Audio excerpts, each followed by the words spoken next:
Well, amid expectations of the India-UK trade deal rollout in the first half of 2026, it turns out several UK Parliament members have not taken the agreement too well. On Monday, Trade Secretary Andrew Griffith criticised the deal and compared it to soggy poppadoms.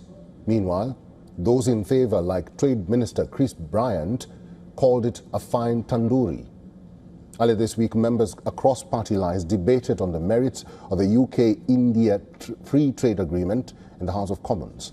Members of Parliament across parties criticised the Keir Starmer government for failing to include provisions to support UK services, especially legal services, as well as businesses due to delayed tariff reductions. Meanwhile, Indian goods exporters will see tariff reductions immediately. Trade Secretary Andrew Griffith lashed out at the Prime Minister, accusing him of bringing home soggy poppadoms. Businesses needed something with a really good kick in it to get this country growing. Instead of a vindaloo of a deal, the Prime Minister came back with a bag of soggy poppadoms. Conservative Member of Parliament Katie Lam also criticised the agreement, saying this model has already played out in the US. It has led to a massive expansion in the number of lower-cost Indian workers at the expense of American workers. These concerns have been raised by British members of Parliament months after the deal was signed in July 2025. The UK-India Comprehensive Economic and Trade Agreement, or CETA, is being seen as the UK's most economically significant bilateral free trade agreement since leaving the European Union.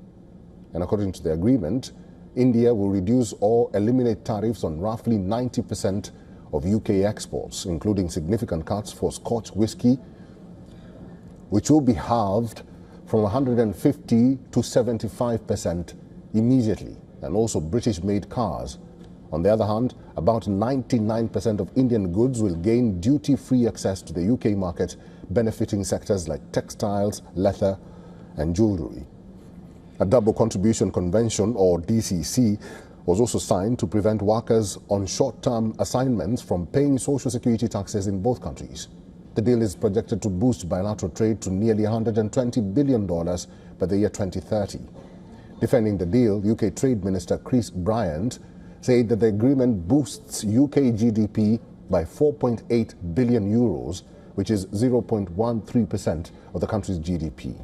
He added that it would boost wages by 2.2 billion euros and bilateral trade by 25.5 billion euros every year in the long run by the year 2040.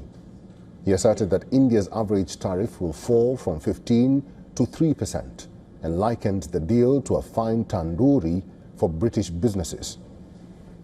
The deal is supported by the Federation of Small Businesses, by HSBC, by Standard Chartered, by EY, by the City UK, by Revolut, and I don't think that they think of it as soggy poppadoms at all. I think they think of it as a fine tandoori.